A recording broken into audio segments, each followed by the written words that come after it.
Hello everyone, welcome to Angan Public School online teaching classes. Today in this lecture we are going to see exercise 5.3. So let us see what is exercise 5.3. Open your textbook page number 87 and refer the questions in your textbook.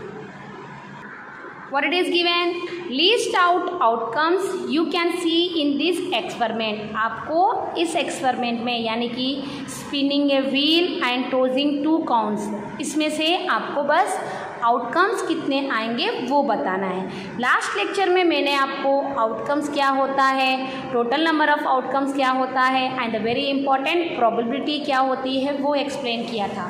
तो चलिए, spinning a wheel, इसमें से कितने number letters दिख रहे हैं आपको? 1 2 3 4 5, यानी कि नंबर ऑफ आउटकम्स कितने हैं? 5 हैं।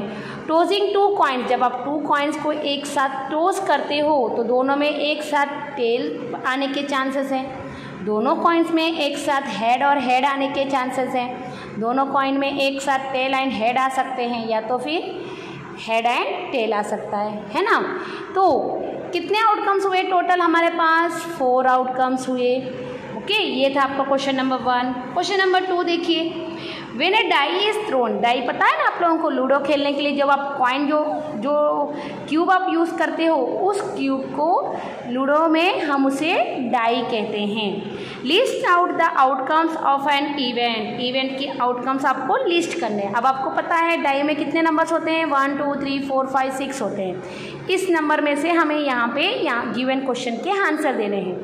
ए प्राइम नंबर, इसमें से प्राइम नंबर कौन से होते हैं? 2 2 3 5 है ना। 2 3 5 आर द प्राइम नंबर्स। तो आउटकम्स कितने हुए? 3 outcomes. Number of prime numbers, sorry not a prime number, अब इसमें से नॉट ए प्राइम नंबर कौन से हैं? 1 4 6, और आउटकम्स कितने हुए? 3 आउटकम्स। नंबर ग्रेटर दैन 6 से बड़े वाला नंबर कौन सा है? सॉरी, ग्रेटर दैन 5 से 6 है, तो नंबर ऑफ आउटकम्स क्या है? 1। Number not a greater than 5, not greater than 5 वाले नंबर्स कौन से हैं? 1 2 3 4 एंड 5, तो आउटकम्स कितने हैं? 5 आउटकम्स हैं। Is it? हमने यहाँ पे लिखा है, देखो मैंने आपको यहाँ पे क्लियरली लिख के दिया है। नॉट ग्रेटर देन 5 मतलब 1 2 3 4 5, तो आउटकम्स कितने हैं? 5। Now see the question number 3 in your text book. What it is given, find the probability of the pointer stopping on D in question A 1A। ये देखिए यहाँ पे 1A, इसमें total number of outcomes कितने थे? 5 outcomes थे। D आने के चांसेस कितने हैं? 1। जो चांसेस होते हैं वो आपके नंबर ऑफ आउटकम्स होता है। तो यहाँ पे टोटल नंबर ऑफ आउटकम्स 5 है, number of outcomes stopping on D is equal to 1, और प्रोबेबिलिटी का फॉर्मूला क्या है हमारा? Number of outcomes by total number of outcomes, यानी कि नंबर ऑफ आउटकम्स 1 है, टोटल नंबर ऑफ आउटकम्स 5 है। Now see the third B, क्या दिया है क्वेश्चन अपने टेक्स्ट बुक में देखिए। Probability of getting an A from a well stuffed deck of 52 playing cards. Playing cards total कितनी होती है? 52। तो ये हो गया आपका टोटल नंबर ऑफ आउटकम्स। अब उसमें से आपको क्या चाहिए? ए कितने होते हैं? हमारे पूरे कार्ड्स में 4A होते हैं, क्योंकि हमारे कार्ड्स में 4 डिज़ाइंस होती हैं और 4 डिज़ाइंस के अलग अलग से A होते हैं, तो वो हो गया हमारा नंबर ऑफ आउटकम्स। तो देखिए मैंने यहाँ पे वही लिखा है, total number of outcomes of card is 52, number of outcomes of A is equal to 4। तो प्रोबेबिलिटी का फॉर्मूला क्या है? Number of outcomes by total number of outcomes, 4 upon 52, 4 1 जा 4 13 जा 52। तो ये हो गया आपका probability of getting A। Now question C देखिए क्या दिया है, probability of getting a red Apple. आपको इस फिगर को देख के रेड एप्पल आने के चांसेस कितने हैं? तो रेड एप्पल कितनी बार आ सकते हैं? 1 2 3 4, यानी कि ये हो गया आपका नंबर ऑफ आउटकम्स। अब आपको टोटल नंबर ऑफ आउटकम्स बताने हैं। टोटल नंबर ऑफ आउटकम्स कितने हैं? 1 2 3 4 5 6 7। ओके, तो देखिए total number of outcomes of apple is 7, number of outcomes of red apples are 4। तो probability is equal to number of outcomes by total number of outcomes, 4 upon 7। Now see the question number 4, what it is given. Numbers 1 to 10 are written on 10 separate slips. kept in a box and mixed well. One slip is chosen from the box without looking into it. What is the probability of? देखिए आप लोग खेलते हो ना चिट्ठी वाले game, उसमें क्या किया है 1 से 10 नंबर्स लिख दिए और उसे बॉक्स में डाल दिए। अब बताइए मुझे पहले तो टोटल नंबर ऑफ आउटकम्स कितने होंगे 10। क्यों? क्योंकि हमारे पास 10 चिट्ठियाँ हैं। ओके, तो ये हो गया हमारा टोटल नंबर ऑफ आउटकम्स। अब आपको आंसर देना है getting a number 6, probability of getting a number 6। उस 10 स्लिप्स में 6 कितनी बार लिखा होगा? सिर्फ 1 टाइम, तो वो हो गया हमारा नंबर ऑफ आउटकम्स। देखिए total number of outcomes are 10, number of outcomes of getting 6 is 1, क्योंकि स्लिप में 6 को हम 1 टाइम में लिखते हैं, तो प्रोबेबिलिटी क्या आएगा 1/10। सेकेंड क्वेश्चन क्या था?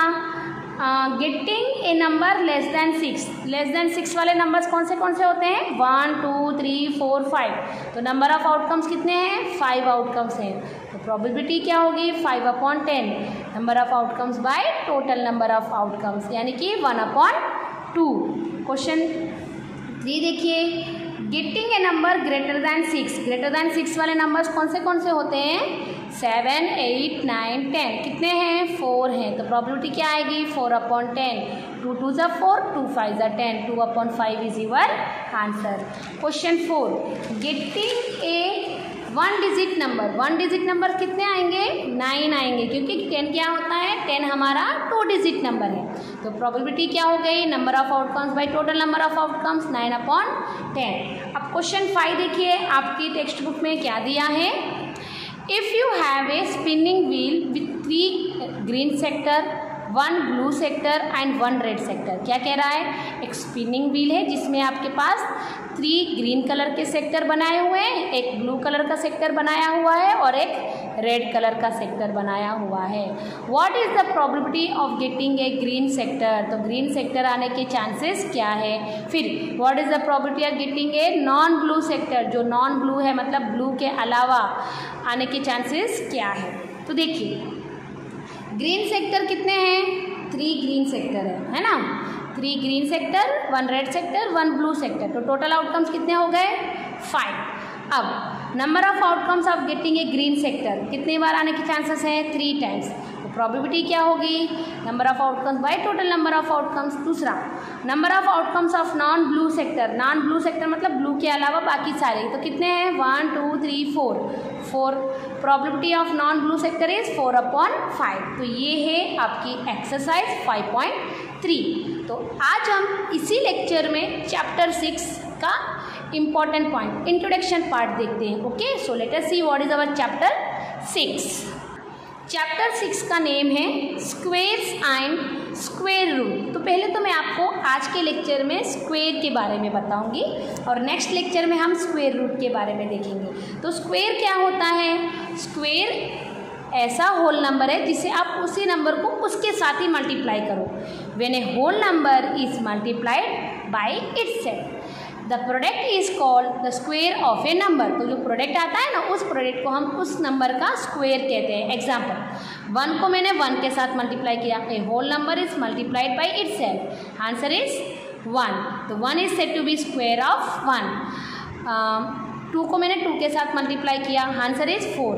4 is said to be square of 2, 4 is the square of 2।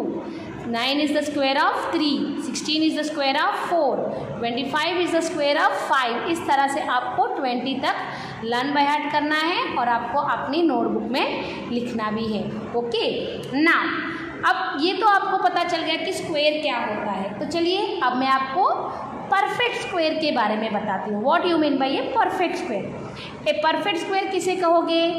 A natural number is called a perfect square और a square number if it is product of the number with itself. यानी कि natural number जो अपने आप से number से multiply हुआ है तो उस नंबर को हम स्क्वायर नंबर कहेंगे, परफेक्ट स्क्वायर नंबर कहेंगे। जैसे कि एग्जांपल 64 को हम कैसे लिखते हैं? 8 8 ज़ा 64, it is the product of number itself, है ना।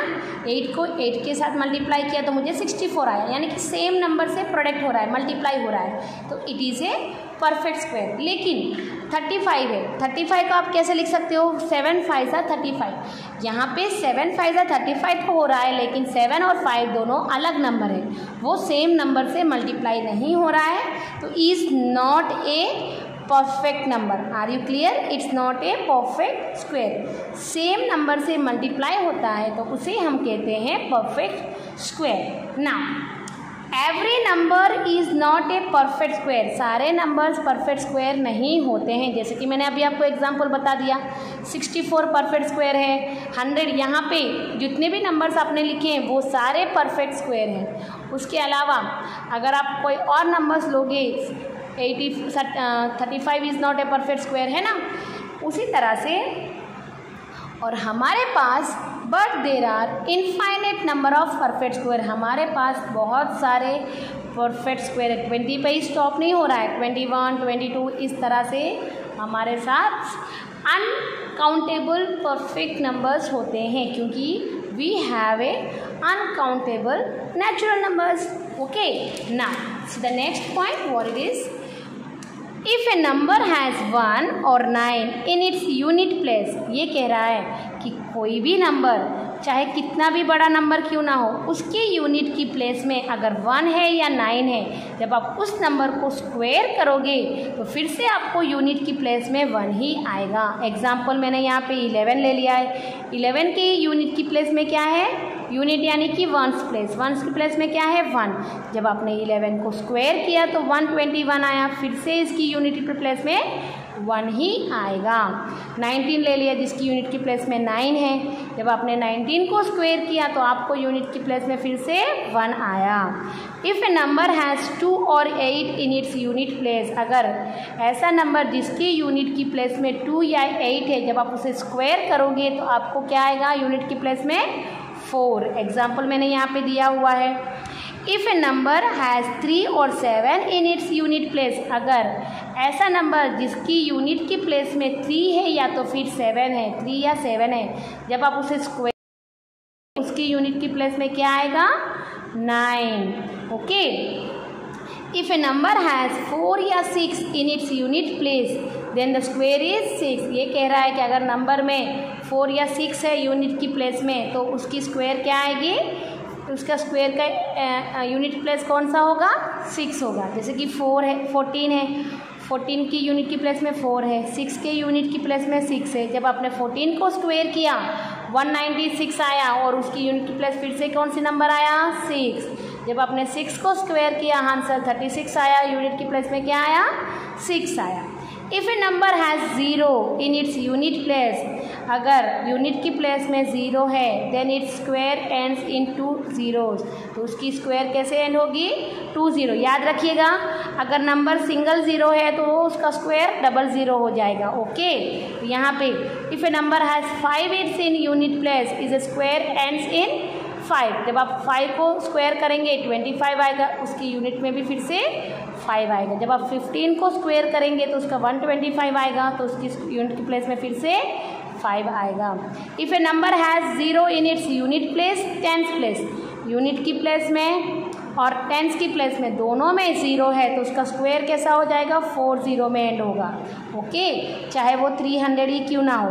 300 का स्क्वायर कीजिए, 3 का स्क्वायर 9 और 20 का स्क्वायर 4 zeros हो जाएंगे। Is it clear?